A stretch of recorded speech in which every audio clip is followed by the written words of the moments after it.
Good morning. Good morning, Jen. Give me Good just 1 second. morning. I need to turn a little bit lower the light. It's too much in my eyes. So, Good. how are you? How are you? Good. Good morning. This I is am. Marty. I'm with Hi, how are Jen. you? I'm Uh, good. We're up. hey, welcome to Saturday morning. I'm watching the deers in the front yard, and they are like so happy that the snow is melting and they Right? get to eat some grass. Yes, and my dog goes crazy seeing them on the window. It's really funny to watch this. Wants to go get one. Yes, well, she just likes the chase, not actually the getting it. But it's all about the chase. Right? Mm-hmm. So, how was last week from the perspective of planning, doing, thinking? My week started out really well. So did mine. And then it crashed and burned. What do you mean crashed? I mean, I had a really great week, as you Uh-huh. know, but Uh-huh. my planning went a little off the rails. Okay, so it's we are wired to look at like what's wrong, but let's look first at what went well. So, Okay. how many days did you plan? 2. Okay, yay. Hey, it's better than, a month ago when you didn't plan any. Good point. So let's look at that perspective. Okay. So when out of the 2 days that you planned, how many times did you actually were able to, so you had like roughly 6 meals that you planned. How many of them you were actually able to follow? 1, 2, 3, 4. 4. Okay. All right. So what did you learn out of those 4 meals that you planned? The 4 that I followed. Yes, the new and Um, followed. well, I can do this. I can do it. Yes. So that's the important thing, like, hey, if I am planning and I'm trying to follow them, then I get a feeling I could do this. And this is a very powerful thought, Yep. because we're building on that, and that will actually feel more planning and more doing and more, Right. empowerment. So it's the beginning of the snowball, okay? Because if we are looking at the opposite side, like, oh, I had 5 days, I didn't plan anything, and a lot of things went wrong. Oh, might as well. This is not never going to work. Might as well. I'm not going to do it. You know, Yeah. it's not something that is going to actually help you. So when we are focusing intentionally, we're looking like what went well. Then we are able to actually build up on that, and we're learning. It's a journey. We're learning how to plan and how to follow and how to trust our body and how to, you know, understand what our body actually needs. That's a much better way to look at it. Yes. And I'm very sure that if you keep doing this, okay, in 3 months things will look differently. Okay. You will have way more meals that you're planning and following, and way more aha moment and way more empowerment, and subsequently more weight loss. Okay. Yeah. And beside the weight loss, there's going to be more things that you're actually, enjoying, and more life, more things that you are enjoying seeing and doing in your life. I like that. Okay. So always focus when you're looking at, like, and I think it's a good idea to do like a week assessment. The same way we are looking at like what went well yesterday. Let's look at what went well last week and what things I could work on. Okay. So from the days that you didn't plan, okay, and if Mhm. you didn't plan, you didn't follow the plan, okay, so it's very easy to know that. What did you discover? You know, say like, what did you learn out of the days you didn't plan? If I start my day by not planning, Mhm. it is a lot easier for me to ignore my mind and my logical thinking process, and much easier for me to give in to or just go on my impulse. Like, I want this, this is easy, this is convenient, this is what I'm gonna have. Okay. Rather than giving myself the space to have some water, think about my decision and maybe make a better decision. Okay. So, you know, I mean, like, I want to challenge this a better decision. I think all decisions are good. Okay. It's just a decision that we could stand behind it or not, you know, it's like a decision that actually helps me or not. You know, a decision is just like, I decide to do this or that. Okay. It's not good or bad. It's just, you know, you one direction or other. Um, I'm sorry, my dog is trying to break the door. I apologize. she's my she's joining me into this, and she usually sleeps next to me when I am having any conversation, and she was like at the door, climbing and whining at the door. So I'm sorry. So going back to your decision, you know, it's very easy to judge our decision. It's a good or bad decision, but a decision is just a decision. You know, you could always take more decisions and decide to change, you know, something else, you know. So planning, when you notice that when you're planning, when you're not planning the day, you are less likely to actually eat the food that aligns with your long-term goals. Correct. Yeah. And that's why we are actually planning the meals. Yeah. That's we are planning the days. And I think, you know, we could go a little bit further beside the planning the days, the meals. We could also plan the actions, because everything we put in our calendar is intentional. And if we are looking at the calendar, and this is actually a it's a powerful exercise. If you look at the calendar, especially for people that are having a, you know, like a schedule job or so on, okay. If you look at the calendar, you're going to realize what you prioritize. Okay. So if your calendar only shows work, work, work, work, stress, stress, meetings, that means what you're prioritizing in your life. So maybe it's time to pause and look into, like, where is my, you know, relaxing time? Where is my, you know, growth time? Where is my exercising, my self-care time? Where is my, you know, grateful time? And if it's not on the schedule, ask yourself why it's not there.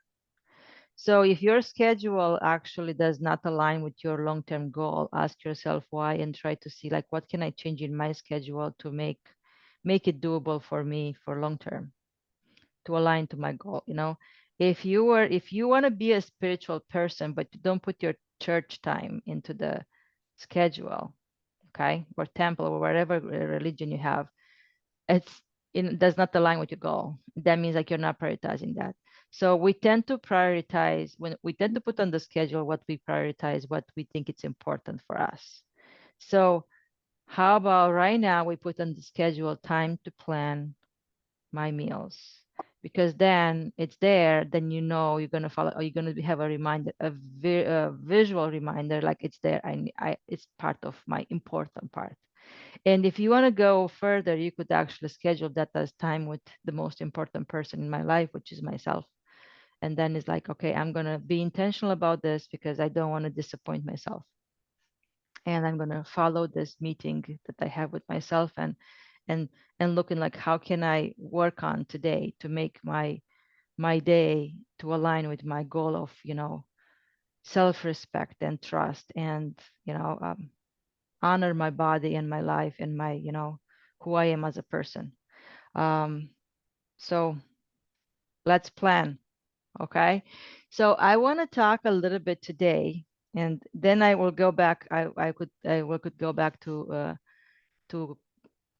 discuss about more struggles. 'Cause I initially planned as like let's do a little bit of teaching, and um, then we'll go to discussing the issues that people are encountering. So I want to talk a little bit about urges, because I got messages from people saying like, oh, how do I deal with this? It's evening and I am like, I really want that piece of chocolate. I really want those chips, like are calling my name, and how do I deal with those urges? So what are the urges? The urges are those like strong feelings that you get, and that you have to have something, you have to have like a certain food, or sweet, or something like that. And it's very different than the real hunger, because if hunger is more sudden, and its physical hunger is actually not coming very urgent, or the urges are urgent, okay.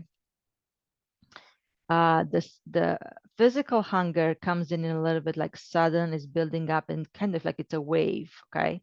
And probably all of us notice that the physical hunger, like you notice the hunger is building up, and if let's say you get distracted, or you drink water or something, like gets in the way, after a while the hunger goes away, and then it's coming back, like usually like a 20-30 minute cycle. So that's the physical hunger. But the urges are urgent, and you feel like you really have to act on right in that moment. Otherwise, like something bad will happen, or you like it's a very uncomfortable sensation that you have to relieve that uncomfortable sensation by going into, eating something really quick, ice cream. And it's always foods that are highly palatable. It's nobody actually craves. I'm very rarely seeing people craving broccoli and carrots, okay, or a cold baked potato from 3 days ago. If most people are craving, the sugar, the sweets, the chips that have like salt and fat. So there are those like combination of sugar, salt, and fat that are highly addictive and makes us want to eat more, and so on. And so those urges, everybody's like, "Ah, I hate myself when I'm getting, I'm getting in the donuts or the Oreos, or chips. Let's go with chips. Are calling my name, and I have to have the chips. And if you are pausing and you notice, let's say if you're giving up into that urge, you don't even enjoy the food. You're shoving everything in your mouth to just cover that uncomfortable sensation that is created by the urge. So it's not like you are actually savoring the food. It's more like, I'm going to put a quick band-aid on to make sure that uncomfortable sensation goes away. And I want people are thinking like, like urges are a bad thing, and like I can't stand, makes me think like I'm don't trust myself. I'm weak in front of chips. My weakness are the chips. My weakness is the ice cream. Okay, especially in the evening. And I want I want to invite you to look at the urges from different perspective. So if the urges are not real hunger, what are the urges? I think urges are unmeted needs, or signals of unmeted needs in our life. And if I am not truly hungry, then why I'm eating, why I'm actually having those urges. So, like I think all of us are familiar with that annoying sound when the alarm system, or the smoke alarm starts beeping, okay? And at the beginning is just that, like beep beep, like, and you are like, oh, I'm wondering what's going on, okay? So most of us don't think, oh, this is, there is a smoke coming on, there is something in fire, and so on. We may think like, oh, the battery it's ending, okay? So the urges are those like signals that are telling us like something is wrong. And we assume that I need to eat the food just because that's what we did for many times in the past, because that's how we actually quieted that, signal. But the underlying problem may be different, and we need to look for what is the underlying problem. What if, and a lot of people are going for urges or are having urges when they are having emotions that are not met, or needs that are not met. So when we are tired, we tend to have the urges. When we are frustrated, we tend to have urges. When we are angry, we have the urges. And so I want to invite you to look at, like last time when you had an urge, what happened and what was the emotion behind. And what we are learning here, it's about noticing, pausing and noticing and understanding what we truly need. Because if I am tired, that chocolate is not going to help me. It's going to make quiet a second, for a second of tiredness, but I'm still tired. And probably I need to go to sleep, where I need to take a break, where I need to relax in a different way than eating. Because the only thing that the food is solving is the hunger. It's not solving the frustration with the long day at work, or what's happening on the news, or something like that. It's not going to be the answer to have food. So when we are giving the wrong thing to our body doesn't know what to do with it, and it's depositing. Okay. So if we are learning to respect our body and listen for what we actually need instead of um, giving into urges, then how else can we solve that need? Okay. Um, let's say you notice that like every evening, after dinner, when I should not be hungry because I just had dinner and I had a reasonable amount of food, I found myself craving and having the urge to eat chips. And you want to sit down and saying like, okay, what was I feeling before that urge started? What I was thinking. And sometimes it's like, oh, I deserved some chips, or I deserve something good. And they ask yourself like, what do I actually need? What do I really need? And if you give yourself a little bit of pause to notice and observe and ask this, just by noticing the urge, your intensity of the urge is going down. It's a fantastic phenomenon about our brain that when we are observing the emotion, the intensity goes down.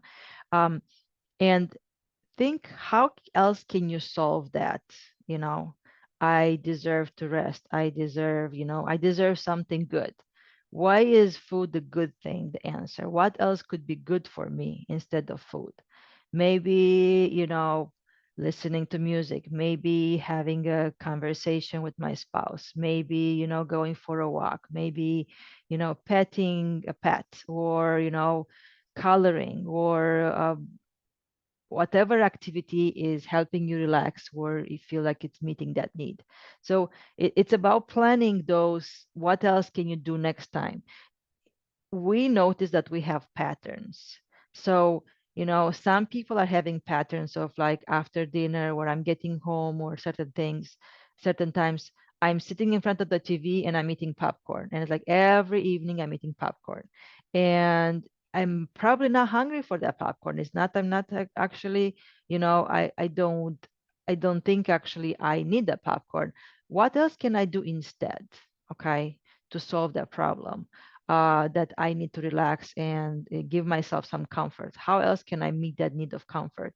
Um, so you need to come up with your plan about next time when after dinner I'm going to do this instead of this. And at the beginning, it's going to feel very clunky. It's kind of like eating with your left hand if you are right-handed. Okay.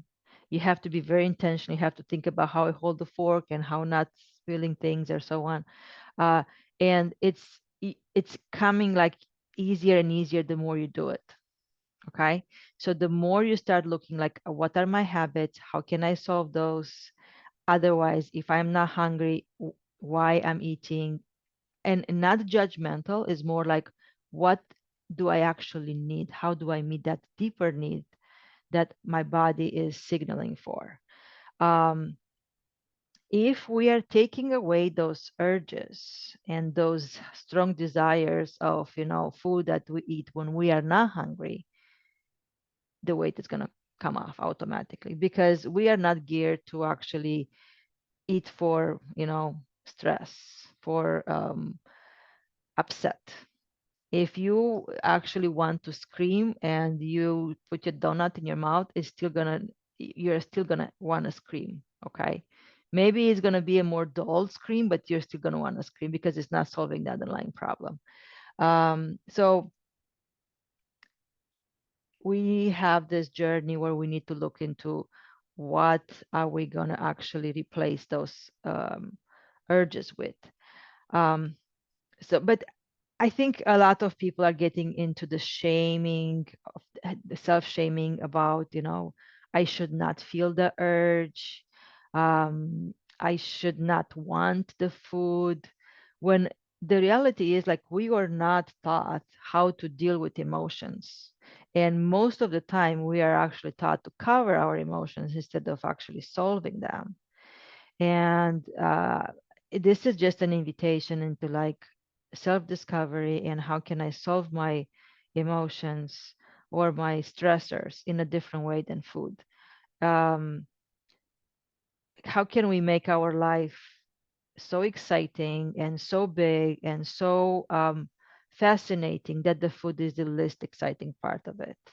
Or if the food is exciting, let's make let's make that food the best food that we could have, the most, um, tasting food that we could have. Um, because when we are stressed out and let's say you're angry, you don't actually taste the food. You don't give yourself the space to savor and understand the flavor of the food. You just shove it. Okay. That's not an answer. Um, one thing that I noticed that works for me, and I'm inviting you to use this, maybe it will work for you. Um,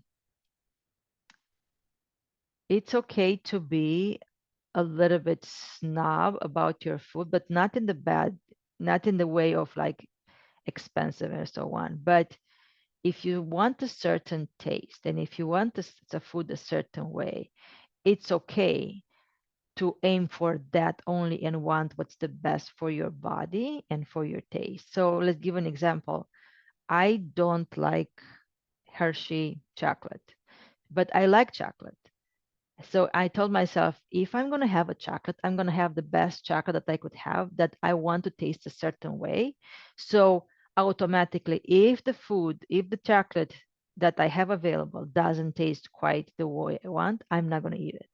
So the same thing with French fries, the same thing with dressing or a salad or so on. So allow yourself to be choosy about what you put in your body, because a lot of time, especially with urges, if you are urging for chips, you're going to eat whatever chips you have available. Doesn't matter if it's not quite the one that you like. So just by pausing and promising to yourself that if you decide to have the chips you're going to plan, that would be ideal. But if you can't plan them, allow it only to have the chips that you really, really, really like, not any chips. Okay. Or ice cream. I was sharing with somebody that I could care less for mint chocolate ice cream or any mint ice cream. So if there is ice cream in my house, I'm not gonna eat it. It's not gonna be like, you could pay me, I'm not gonna eat that ice cream. So I'm using that as a way to actually, yes, I have some ice cream in the house, but I am not actually gonna go for it because it's not my favorite. And that's okay, because I decide that I'm gonna be choosy enough to respect my my desire. As I want you to eat the food that you really actually want, and when you decide that is good for you to eat, and you're going to respect your body when you are when you are hungry, you're going to eat it, and when you had enough, you're going to stop, because this is what ultimately our body needs, to eat enough to nourish and stop when we had enough. So I don't know if this is bringing up any thoughts or any concerns or any questions. I'm realize that I don't have a presentation quite today, like I used to, but I think a lot of people could resonate with what I just said. And If somebody has questions or like, I don't know how to deal with this, I would love to bring you on so we could talk about it. Let's see. Who's brave? Who's brave today? Who wants to share the urges? Tell me, what are your urges usually? What kind of foods are you urging and when are those coming up? It's Lisa. I can go Hi. ahead and share. So, when I was doing planning, Mhm. I'd have the meals planned, but I think when you described what those urges are, I would piecemeal those meals so that I was constantly grazing. And because I just felt like my total focus is just on food, food, food. And I think that's making me, mentally, I'm thinking I want more because it's all I can think about is the plan, what I'm going to have my next meal. And so I ate the foods that were on my plan, Mhm. but I just like ate them all through the day, if that makes sense. So And how is that a problem? I mean, is that really a problem? is is it, I guess, is it filling the urge on why I think I have to graze all day long instead of sit down and eat a planned meal? So as long as you are following your hunger cues and you're eating when you're hungry and you stop when you had enough, doesn't matter when you eat your food and if you're eating all at once or you split them through like a meal or because if you are eating when you're hungry, some people are eating just they feel like they need to have like a little bit of food and some people need to have more food. So I don't quite understand what do you mean by grazing and how is that? I think I'm eating more quantity than I would Okay. eat if I sat down, because I think when you talked about those urges and it's not feeding that sense of Mm-hmm. hunger, it's Mm-hmm. just feeding that mind that I'm too focused on food, if that makes sense. Mm. So you found that you are actually were more urging, and then because you had the food, you ate on those, even that you were urging probably for something else. Yes, or I'm tired, or Okay. I those other emotions that you talked about, I'm not dealing Mhm. with those emotions. I'm going to grab a piece of that food that I had planned for my meal. Okay, so Um, you allow yourself to eat the food that you planned, but the when you ate was when you were actually not hungry. You right. were more urging. You are Yes. more emotional eating or tired eating. Yes. Okay. So so the question is, okay, how can we solve like, the emotions? Let's talk about that. So let's say you ate and you realize that I was not hungry. I actually had what was happened? Give me an example. Um, Frustrated, Okay. right? So I'm Or I'm frustrated with my technology. It's not doing what okay. I want it to do. So I go and grab a piece of the fruit or eat a vegetable that was on my meal plan. Okay. Okay. So technology doesn't do what I want to do. Okay. And then you feel frustrated. And then you decided to go and eat the food, whatever was in your, or it was you allow yourself to have. Okay. Okay. And what else did you do? Well, then after I ate it, I went back and sat down at my computer. You were absolutely right. My problem still wasn't solved. So I went to the Isn't wrong. that fascinating? Hey, my eating didn't actually solve my technology problem and my frustration with it. Okay. So, all right. So, beside the eating, what else did you do? What I could do is Uh-huh. just step back and take a few breaths, right? That pause that you're talking about, and Mm-hmm. just you know, go back or consult, like you said. Do you Mm-hmm. have somebody you can consult with? Just do something differently instead of thinking that I have to solve everything by myself. I have to fight through the battle to make it work. That there are other people out there that want to help, that know more about that stuff than I know. And so, phone a friend, do something different. But when you were So, talking what is the result of you eating the food? The result of eating the food when you're frustrated by technology did not actually solve the problem, just make actually things more frustrating for you. Yes. Okay. Yes. Because, you know, like, yeah, and the technology part is still not solved. And now I also ate my food. Yes. And you probably notice like, oh, there is not so much food left. Okay. For when the real hunger is going to come in. Yes. Yeah. So how else can you solve the frustration with technology? Okay. Like what else can you do?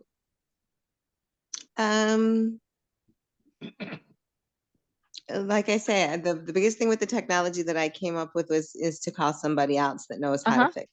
And instead of picking up the food, pick up the phone. Yes. Yes. So, that would be So the next solution. time, that's like, so it's normal when we are dealing with technology. Okay, let's normalize this a little bit. It's normal when you're dealing with technology, especially that the one that they're not dealing every day. Sometimes things don't work. Okay. And sometimes I get frustrated with technology. All right.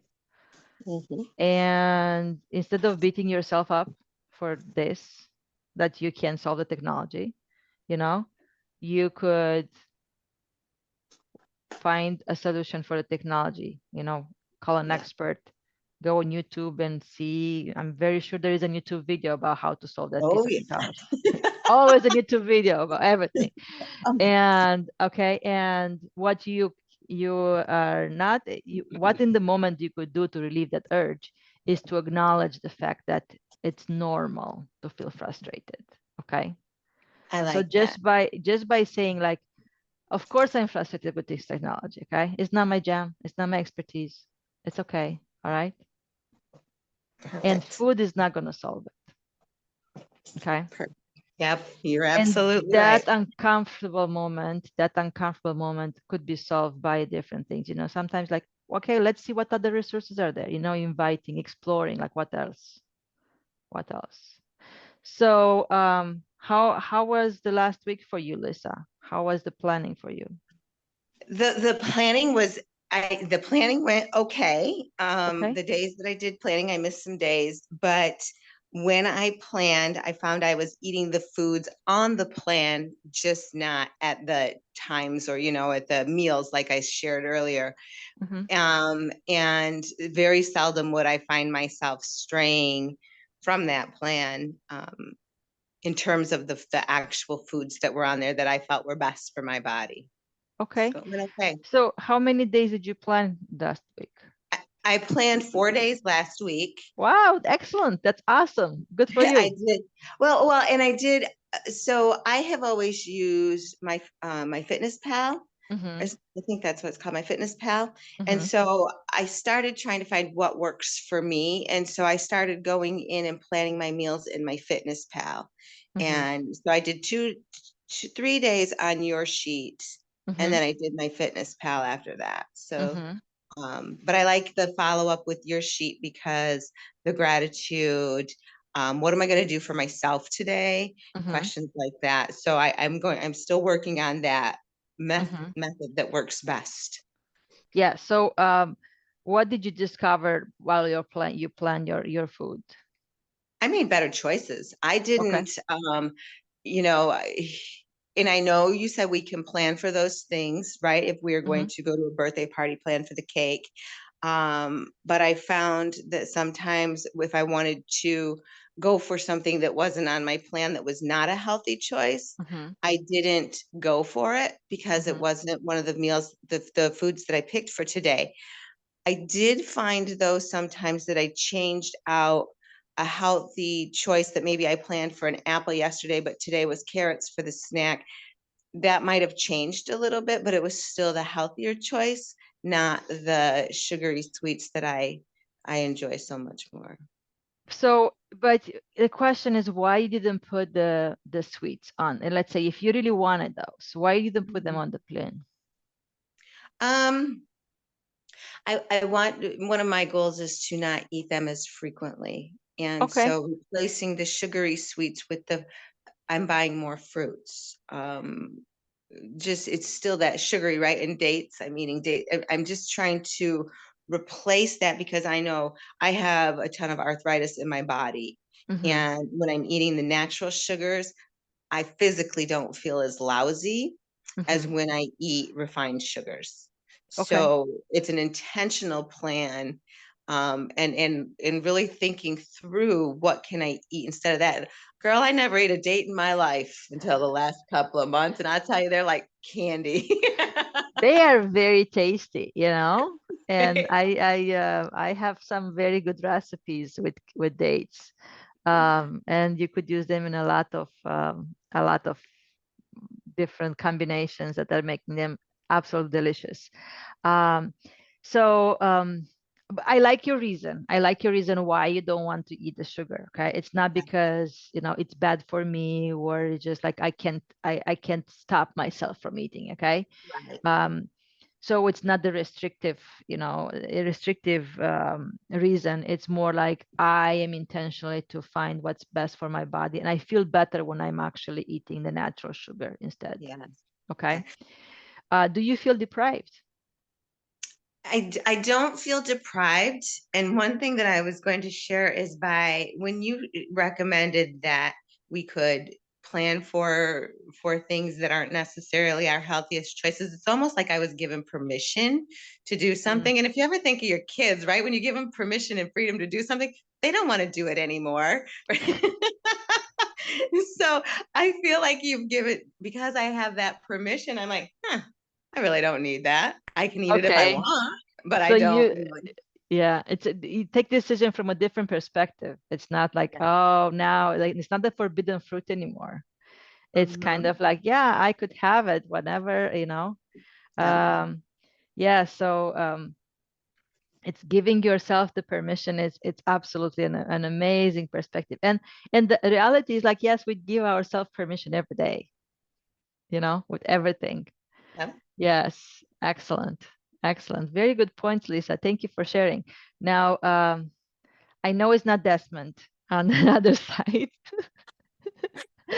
And why I know it's not? Michelle. It's Michelle. And okay, tell us, Michelle, what's going on?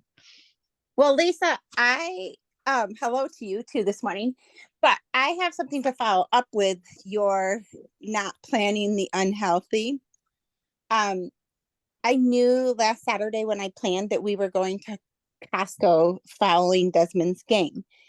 Costco vanilla ice cream with their strawberries is like my downfall. If I go to Costco, that's on my list. And so Mhm. when we went to Costco, I had already planned to have ice cream with strawberries there.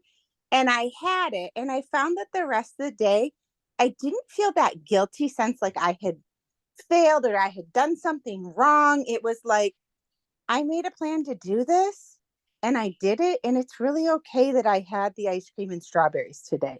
It's not going to kill me. But I also noticed that when I planned for it, the rest of my plan that day kind of looked like I was accounting for what I was going to do. And so I had more vegetables and I didn't have the bigger lunch. I just planned for a cup of soup instead of a bowl of soup because I knew what I was doing, but I didn't feel that guilt or a shame or anything. I was like, this is what I'm doing today and this is what happened. And so I found I had never felt that way about doing that. And I thought it was just an interesting experience and feeling like, it's okay. Mhm. I'm not breaking the law here. Yes, you give yourself permission. You own it. You own your decision.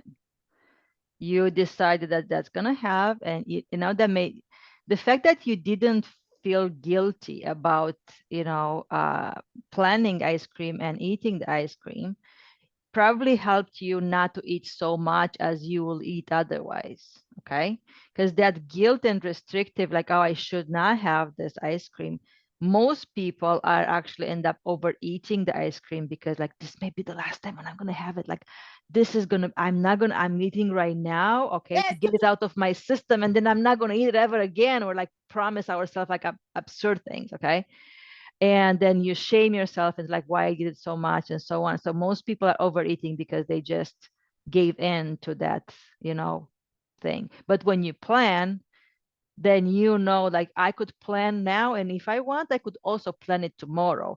And you allow yourself to plan the other foods in the day in such a way to make space for that ice cream that you really want. Okay, so it's okay to have the cake if you really want the cake.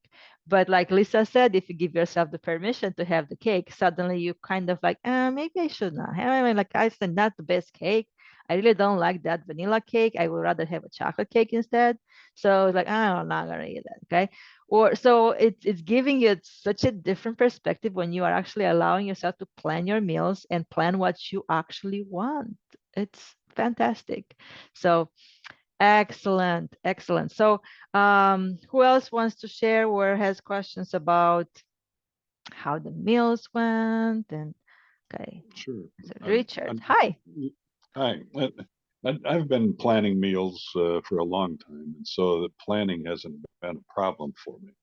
It's been more of a portion control problem. And your suggestion a while back about cutting back on the portions that you put on the plate has been good, and I found that to be very successful. So I've enjoyed that. The idea of urges that you talked about has also been a difficult thing, and I've found that by replacing my urge for the crunch and salt of a chip is to substitute a vegetable, a carrot or a piece of celery, and it's been pretty successful.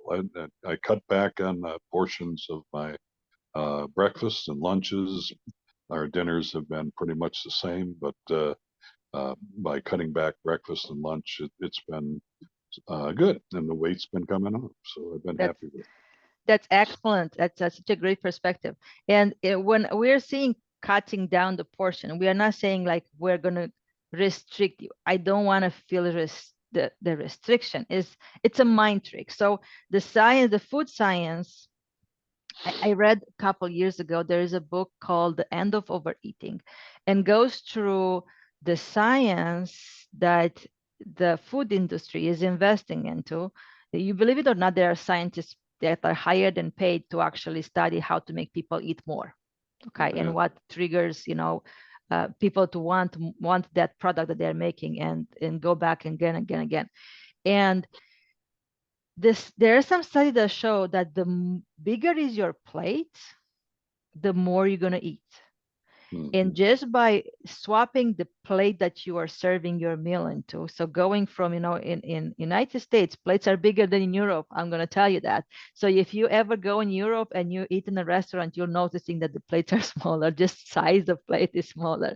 Just making the plate, getting a smaller plate is helping you eat less, up to 30% less, which is amazing if you think about this. It's like, and just by planning your meals, you're going to eat less because you are not just going to eat like this is the last meal I'm going to ever have. You know that you plan to have other meals. And the more people you eat with, the more you're going to eat. And so when we're talking about the portion sizing, I'm not saying like you should restrict your certain, it's not about measuring your food and, like I'm going to have about this. It's be mindful about when you were, how big, what you put in front of you. Okay. If we eat from a family size bag of chips, we're going to always eat more than if you put some chips on a plate and you eat. Okay, it's instinctual that you decide a certain amount, and the question is like, why do you decide that amount and you don't take the big, like you don't pour the full bag on a platter and eat that? Okay, because that's probably what you will do if you will eat straight from the bag. But if you put it on a plate, you decide like, I'm going to try to see if this is enough for me. So playing with those are mind tricks. It's fascinating, absolutely fascinating that, so the size of the plate is affecting how full we feel after we eat that food that accommodates in the plate. And even if it's the same amount of food that you will eat on a, let's say, a salad size plate, and you move that food on a bigger plate, you're going to feel like you didn't have enough at the end of eating that plate from a bigger plate than if you're eating the same food from a smaller plate. It's absolutely mind-blowing that this is how our brain is geared towards, the fullness of the plate and the fullness of the size of the plate. And the food industry, the restaurants are serving at least 1.5, reasonable meals for each plate. It's way more, 50% at least. Our stomach actually is not very big. You know, if you are making a fist, a loosely closed fist, your stomach is pretty much this size. And when we eat, the stomach gets expanded. Okay, so but this is kind of like how much food we need if we're thinking about. Um, there are some hormones that are very important for the satiety. So ghrelin, and you remember this ghrelin from growling pain, from growling, stomach growling. Ghrelin is telling your brain you're hungry, and leptin is the hormone that actually, when the stomach is stretched and is like distended from the food, is telling our brain, I had enough food. Okay, and those two hormones are regulating the hunger and the satiety. But when we eat very fast, we tend to not allow our body to release that hormone to tell our brain, like, I had enough. Takes 20 minutes for your stomach to feel the sensation of fullness and tell your brain you had enough. That's the fullness sensation hits the brain. So if we're eating very fast, you're going to get a distension, but it's going to be uncomfortable sensation, but it's going to be over full by the time that signal meets the brain. So that's something, a little bit of extra science. So another thing I want to mention to you, because it just come up in my mind, when we plan, why is this important to plan and do those exercises, to stop and be mindful and think about gratitude and think about, like, how else can I think about urges? We are actively rewiring our brain. We learn for all our life since we were kids, certain habits, and this having an urge for food and leaning into that, it's kind of like a very fast learned mechanism of relieving some discomfort. Okay, and I'm not going to use, the big word trauma and so on, but sometimes at the point in time when we were kids, we had like a moment when we are frustrated, and instead of actually screaming and stamping our feet or doing something, we reach for food. Okay, and we discover, like, well, that tiny bit of dopamine I got from that sugar, gave calm down the frustration. So next time I'm going to do the same thing, next time I'm going to do the same thing, and after a while that become a learned mechanism, and right now it's automatic. Like, I'm feeling frustrating, I'm reaching for chocolate. Okay, or I'm feeling tired, I'm reaching for chips. Okay, and that's habit that we are not aware of unless we are stopping and looking at it. Okay, so the fact that we stop and look at it is giving us a way to modify. It's giving us a way to modify that behavior, and intentionally switching to how else can I address that need beside food that obviously is not serving us. So there were studies that show that it takes up to 6 weeks to rewire the brain. And all those planning and stopping and looking at the habit and trying to switch the habit is actually changing our brain, how the brain is functioning, and the structure of the brain. So by allowing yourself to write down, what would you do instead of going for chips? And be grateful about certain things in life, and thinking, like, how can I take care of myself today? That is reducing the stress in our body, and our stress is responsible for so many things: high blood pressure, anxiety, which is like the culmination of stress. People that are stressed are having more heart attacks. People that are stressed are having the increased pain receptors, so they will perceive more pain. um, Upset stomach, acid production. Even people that are very stressed, they tend to want to go to the bathroom more frequent. So there are many physical effects of stress in our body, and by calming down, by taking the time to take care of yourself, of that, like, stressors that are coming up, and analyzing, how can I take care of myself, how I can comfort myself, how can I parent myself in such a way that I am, reducing the stress at the end of the day and I'm having a more calmer life, you are rewiring your brain. I was watching yesterday morning, the BBC has a very good health and science short video series, and there was a subject about um, psychologist, researcher was looking into how mindfulness and meditation is rewiring the brain. And they were using somebody, they did a functional MRI, which looks like how much your brain is active and what parts of your brain is active. And was before and after 6 weeks of meditating and mindfulness exercises, and there was changing in the amygdala. So amygdala is one part of very deep in your brain that when you are stressed, when you are chronically stressed, is growing in size, and we are seeing that in people also with addiction. And after 6 weeks of meditating and journaling, that size, the physical size of amygdala, so the part of your brain that is growing when you're stressed out, it's shrinked. So don't think that this is nothing, okay? This is all just journaling. This is important to rewire your brain how you think about food. And doesn't take so long. 6 weeks is nothing. And think about what you do in 6 months or, like a full year. Like you could even take care of not rewrite how your brain is thinking and how it's acting out urges. And how would your life be without those urges? Like if I will be able to take away your urges, how free you will be if you will not have to, struggle with that, chocolate or evening ice cream and chips that are calling your name and you can't resist, or donuts or so on. Somebody was sharing with me that sometimes walking in a grocery store is like walking in a sea of cocaine.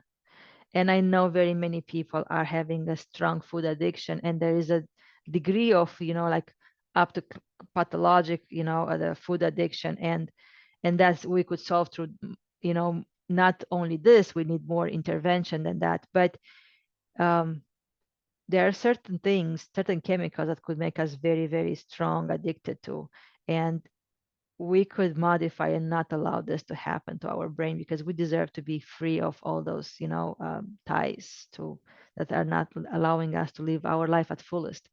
So sorry for the rambling. I would love to have if somebody has the struggles with planning or noticed any other issues, I would love to talk with you about it. Anybody else has questions or struggles? Or, okay, what else I want to tell you today? Okay. Feel like nobody wants to be, everybody has all cleared about how to plan. And, oh, I think was you, Jen, that you asked last time about what to do when you have to go in public, where you have to go to party and so on, and people are inviting you to eat food. Is that right? I think that was one of your questions last time. Yes, it was. Okay, so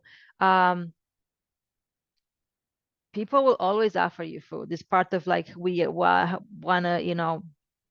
part of how we perceive caring for people is, feeding them. But I think if you are hungry, you could take the food that is offered. If you're not hungry, you don't. So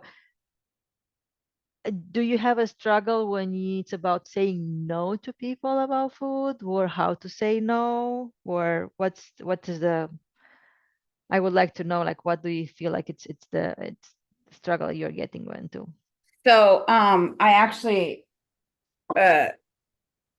thought about this morning. I was like, what is it about me that feels like participating or over participating even? Because like, if I think about it and I notice in a social situation where there is food, I am more apt to overindulge because to me, I perceive that that's me being connected to Mm-hmm. people, first of all. And I also, just had this thought. So, one of my biggest criticisms, and I'm sorry, I'll get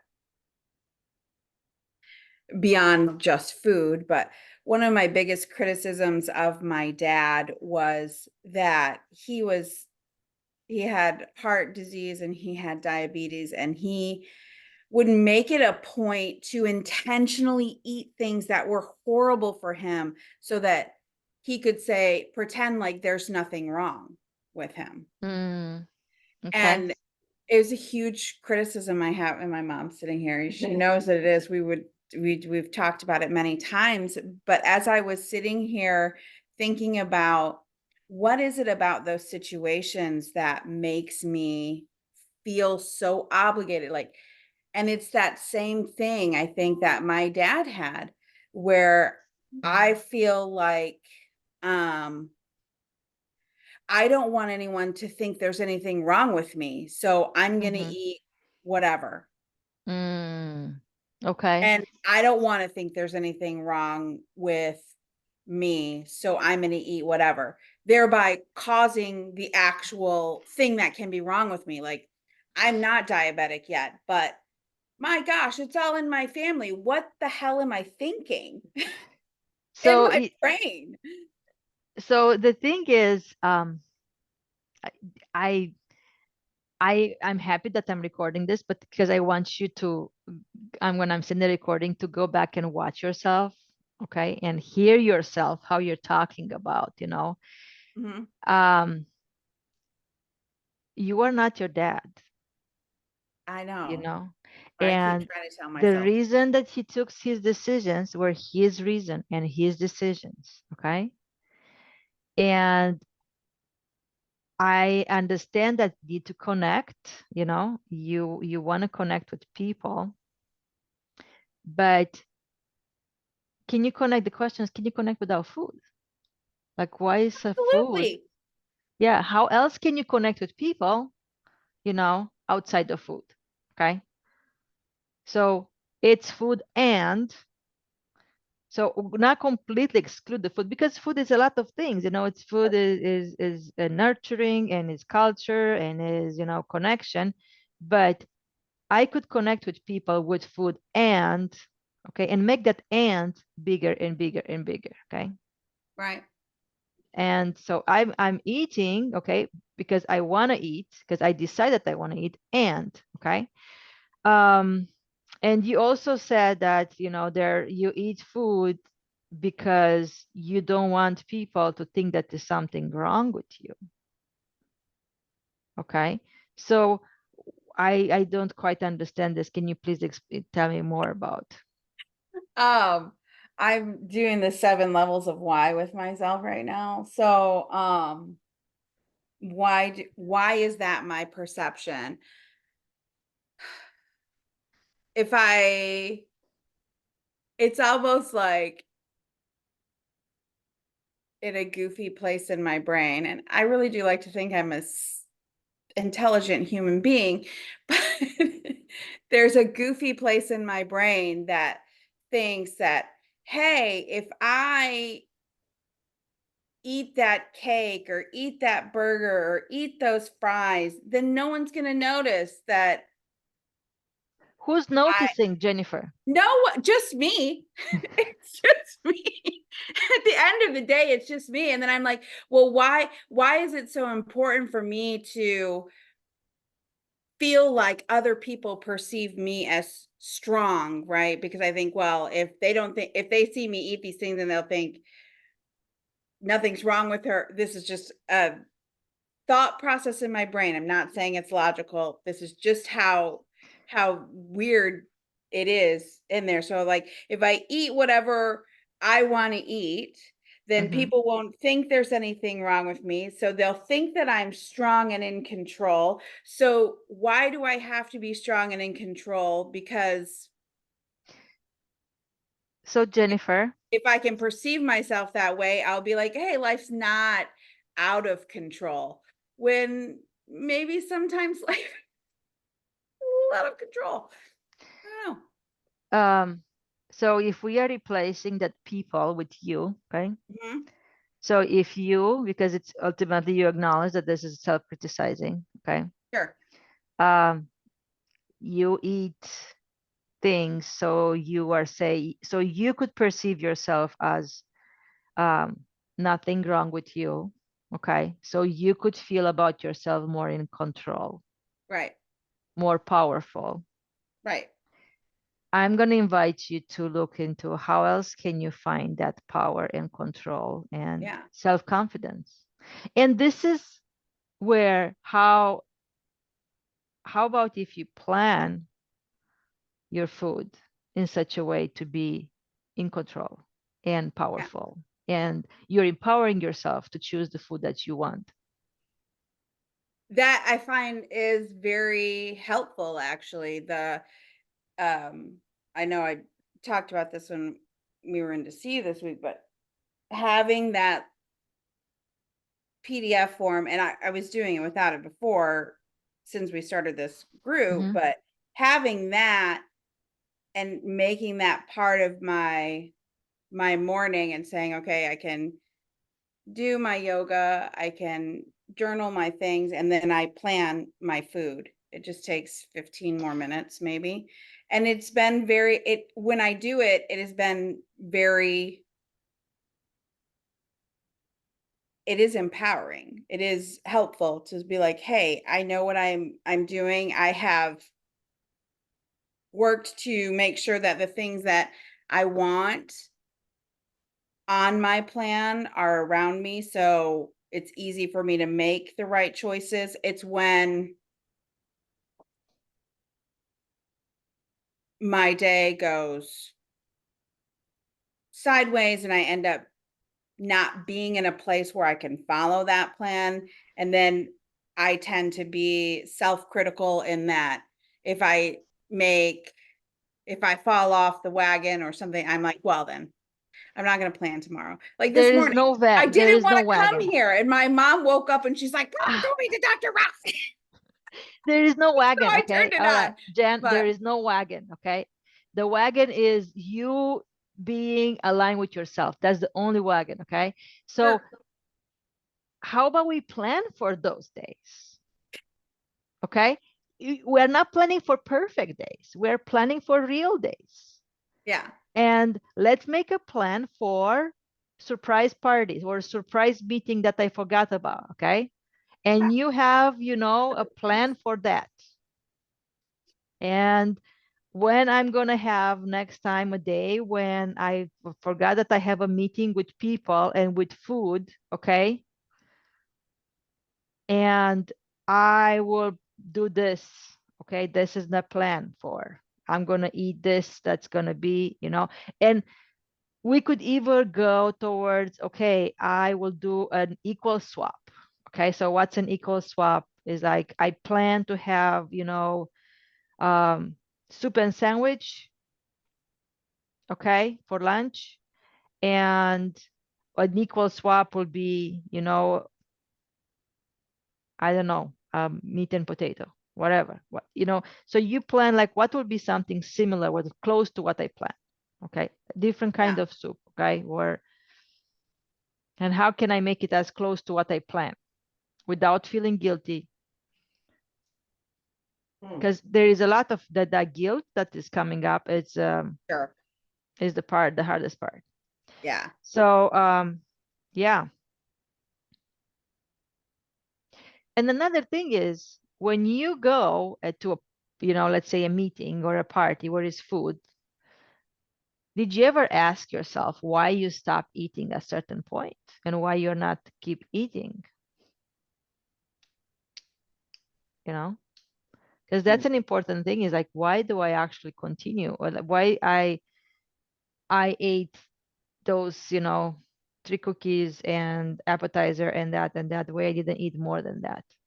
Because that's a set point that you decided that, and it's coming natural and it's not intentional. So you could even work to that from, Backwards. Yeah. backwards a little bit. Or it's like, well, I'm going to have appetizer and salad, and or I'm going to have, oh, that looks good, but this is not worth it for me because I don't like the taste. So, or you could say like, I'm going to eat if I'm hungry, and I'm going to stop when I had enough, even if it's food that I did not plan. Because you're always going to have, even if you don't have any plan for the day, what you're always going to have with you is yourself, which means I'm hungry or not, and what's my enough point. Okay. Okay. So, and make it easier on yourself, because all that something is wrong with me, nothing is wrong with me, I'm like my dad, that's a lot to to unload. Sure. That's a lot of emotion right there. And Mhm. we could go way deeper into like, why is that, the shame and the guilt, and you feel it's more like a generational trauma that you have from your dad eating food that maybe were not healthy for him, or end up with some results that were unwanted, and that fear of having that, um but the more you're afraid of those things, it looks like it's leading you towards, the fear is not actually good motivated, it's leading you towards similar results. Yeah. Yeah. No, I think for me, just recognizing that I was like, I'm doing this same thing. Why am I doing it? How can I So instead of, not do that? I don't have to be that way. I think That doesn't have to be who I am. it's a big jump, okay, from why I'm doing this is more like, I should not do this, okay? It's very close to I should not do this. How about you give yourself some grace and saying, it's normal. This is what I did. This is what I'm used to do. This is my automatic, go to, okay? Mhm. So now that I know, I noticed that every time I'm going in a situation like this, with food and people and connection, I tend to overeat, or I tend to eat off plan. Okay.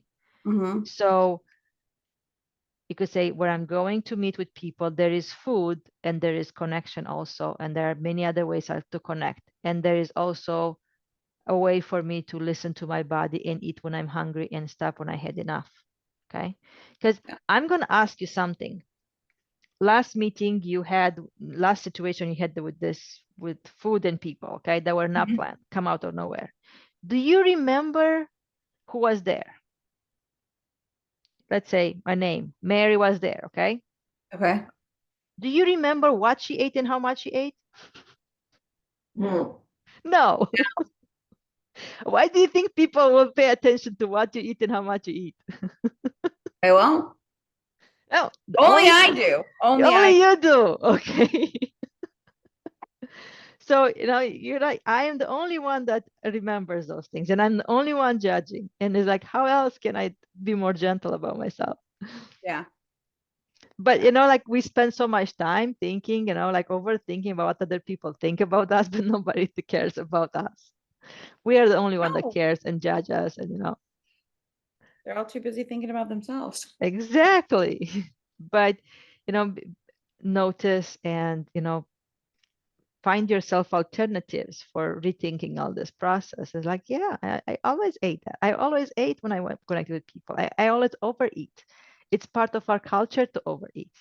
But now I know, and empowered with this knowledge, I'm going to decide for myself to make something different. Okay. What I'm going to do different. I'm going to stop when I had enough. Or, even if you eat 3 more bites, or I'm going to stop when I had enough, and then I'm going to have a piece for dessert. So you even could allow yourself to overeat a little bit, but you are controlling how much you overeat. Right. Okay.